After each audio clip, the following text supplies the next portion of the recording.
40대 이후가 되면 몸은 예전과 같은 방식으로 반응하지 않기 시작합니다. 특히 목과 어깨는 가장 먼저 변화를 드러내는 부위 중 하나입니다. 하지만 이 변화는 아프다는 신호로 시작하지 않는 경우가 많습니다. 그래서 대부분은 대수롭지 않게 넘깁니다. 여기서 잠깐 멈춰 생각해 볼 수 있습니다. 왜 하필 통증이 아니라 이런 애매한 느낌으로 시작될까요? 많은 경우 몸은 갑작스러운 경고보다 일상의 변화로 먼저 신호를 보냅니다. 아직은 버틸 수 있을 때 조용히 방향을 알려주려는 방식일 수 있습니다. 지금 이 이야기가 중요한 이유도 바로 여기에 있습니다. 통증이 없을 때는 몸의 이야기를 들을 여유가 생기기 때문입니다. 혹시 이런 느낌이 있으신가요? 목을 돌릴 때 예전보다 범위가 줄어든 느낌, 어깨를 움직일 때 아프진 않지만 움직임이 매끄럽지 않은 느낌, 혹은 가만히 있을 때는 괜찮은데 특정 각도에서만 묘하게 불편한 느낌 말입니다. 이런 감각은 통증이 아니기 때문에 쉽게 무시됩니다. 여기서 다시 한번 질문을 던져볼 수 있습니다. 이런 느낌을 마지막으로 느꼈던 게 언제였는지 기억나시나요? 어쩌면 최근 며칠 혹은 몇 주 사이였을지도 모릅니다. 하지만 그때도 우리는 대개 그냥 지나칩니다. 왜냐하면 일상은 계속되고 몸은 아직 움직여주기 때문입니다. 그래서 많은 분들이 이렇게 생각합니다. 나이 들면 다 그렇지. 잠깐 피곤해서 그런 거겠지. 스트레칭 좀 하면 괜찮아질 거야. 실제로 하루 이틀은 괜찮아지는 것처럼 느껴질 수도 있습니다. 그래서 문제라고 생각하지 않고 넘기게 됩니다. 하지만 여기서 한 번만 다시 생각해 볼 필요가 있습니다. 정말로 괜찮아진 걸까요? 아니면 익숙해진 걸까요? 몸은 적응을 잘합니다.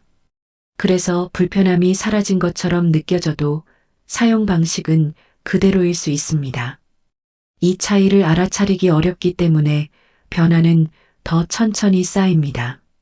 지금 이 지점에서 멈춰 생각해 보는 것이 이유를 바꾸는 계기가 될 수도 있습니다. 이 변화는 왜 갑자기 생긴 걸까요? 그리고 왜 목과 어깨일까요? 목과 어깨는 하루 동안 가장 많이 쓰이지만 가장 오래 긴장 상태에 있는 부위입니다. 앉아 있을 때, 고개를 숙일 때, 스마트폰을 볼 때, 운전을 할 때처럼 의식하지 않아도 계속 사용됩니다.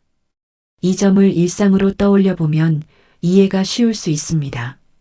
특별히 무리한 일을 하지 않았는데도 하루가 끝나면 어깨가 무겁게 느껴지는 날들이 있습니다.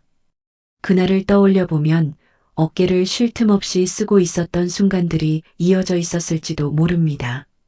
이런 날들이 반복되면 몸은 그 상태를 새로운 기준으로 받아들일 수 있습니다. 그래서 이 부위는 문제가 생겨도 아프지 않은 방식으로 먼저 신호를 보내는 경우가 많습니다.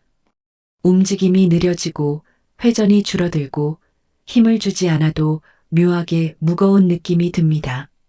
이것은 당장 위험하다는 뜻은 아닙니다. 다만 몸의 사용 방식이 조금씩 바뀌고 있다는 신호일 수 있습니다. 많은 분들이 이 신호를 그냥 그런 날로 넘깁니다. 여기서 중요한 질문을 하나 더 던져보겠습니다. 목과 어깨가 불편해지면 가장 먼저 달라지는 건 무엇일까요? 많은 분들이 통증을 떠올리지만 실제로는 자세와 움직임이 먼저 바뀌는 경우가 많습니다. 이 변화는 아주 조용하게 시작됩니다. 고개를 덜 돌리게 되고 어깨를 덜 쓰게 되고 몸 전체의 움직임이 조금씩 제한됩니다. 이 변화는 아주 서서히 진행되기 때문에 스스로도 잘 느끼지 못합니다. 하지만 어느 순간 예전 같지 않다는 생각이 들 수 있습니다. 그 생각이 들었을 때가 사실은 이미 꽤 많은 변화가 쌓인 뒤일 수도 있습니다. 이 작은 변화가 쌓이면 어떤 일이 생길까요? 시야가 줄어들고 균형 감각이 둔해지고 움직임이 조심스러워질 수 있습니다. 그래서 목과 어깨의 변화는 단순히 해당 부위의 문제가 아니라 몸 전체의 사용 방식과 연결되어 있습니다. 이 연결을 이해하는 것이 중요한 이유도 여기에 있습니다. 이 이야기가 왜 중요할까요? 목과 어깨는 머리와 몸을 연결하는 중심에 가까운 부위이기 때문입니다. 이 부위의 움직임이 줄어들면 자연스럽게 다른 움직임에도 영향을 줄 수 있습니다. 걷는 자세, 방향 전환, 주변을 바라보는 방식까지 조금씩 달라질 수 있습니다. 40대 이후에 이 신호를 알아차리는 것과 그렇지 않은 것의 차이는 생각보다 큽니다. 이 시기에는 아직 충분히 조절이 가능하다고 느끼는 분들도 많습니다. 통증이 생긴 뒤보다 불편함이 느껴질 때가 훨씬 다루기 쉬운 경우가 많기 때문입니다. 그래서 아직 괜찮다는 생각이 들 때가 오히려 중요한 시점일 수 있습니다. 그래서 이 영상을 보는 지금이 의외로 중요한 시점일 수 있습니다. 아직 일상은 유지되고 있고 큰 문제는 없지만 몸이 조용히 말을 걸고 있는 단계일 수 있습니다. 이 말을 듣느냐, 흘려보내느냐의 차이가 이후의 느낌을 바꿀 수도 있습니다. 여기서 꼭 짚고 가야 할 점이 있습니다. 이 이야기는 큰 병이 온다거나 위험하다는 이야기가 아닙니다. 다만 몸이 보내는 초기 신호를 어떻게 해석하느냐에 따라 앞으로의 사용 방식이 달라질 수 있다는 이야기입니다. 이 차이는 크지 않아 보이지만 시간이 지나면 분명해질 수 있습니다. 목과 어깨의 변화는 대부분 생활 속에서 만들어집니다. 그래서 해결의 방향도 생활 속에 있는 경우가 많다고 느끼는 분들도 있습니다. 무엇을 더 해야 한다기보다 어떻게 사용하고 있는지를 한번 돌아보는 것이 먼저일 수 있습니다. 이 돌아봄 자체가 이미 하나의 변화입니다. 고개를 숙이는 시간, 어깨에 힘이 들어가는 습관, 쉬지 않고 이어지는 긴장. 이런 요소들이 조금씩 쌓여 지금의 느낌으로 나타났을 수 있습니다. 이것은 잘못이라기보다 오랫동안 반복된 선택의 결과일 수 있습니다. 그렇기 때문에 스스로를 탓할 필요는 없습니다. 여기서 스스로에게 조용히 질문 하나만 던져보셔도 좋겠습니다. 요즘 목과 어깨를 쉴 틈 없이 쓰고 있지는 않은지, 그리고 그 긴장을 당연하게 여기고 있지는 않은지 말입니다. 이 질문은 답을 바로 찾으라는 뜻은 아닙니다.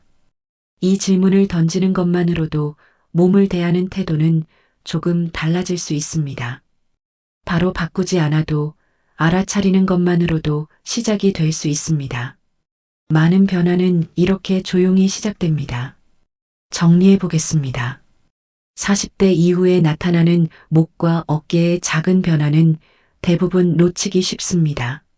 아프지 않기 때문이고 일상에 큰 지장을 주지 않기 때문입니다. 하지만 이 변화는 몸이 보내는 초기 신호일 수 있습니다. 이 신호를 지금 알아차릴수록 앞으로의 움직임은 더 편해질 가능성이 있습니다. 단정할 수는 없지만 많은 분들이 그렇게 느낍니다. 그리고 그 느낌은 하루하루의 사용 방식에서 만들어집니다. 이 채널은 몸의 신호를 두려움이 아니라 이해의 관점에서 바라봅니다. 없애기 전에 먼저 알아차리는 것. 그게 몸과 오래 함께 가는 가장 현실적인 방법일 수 있습니다. 해석하는 사람이었습니다.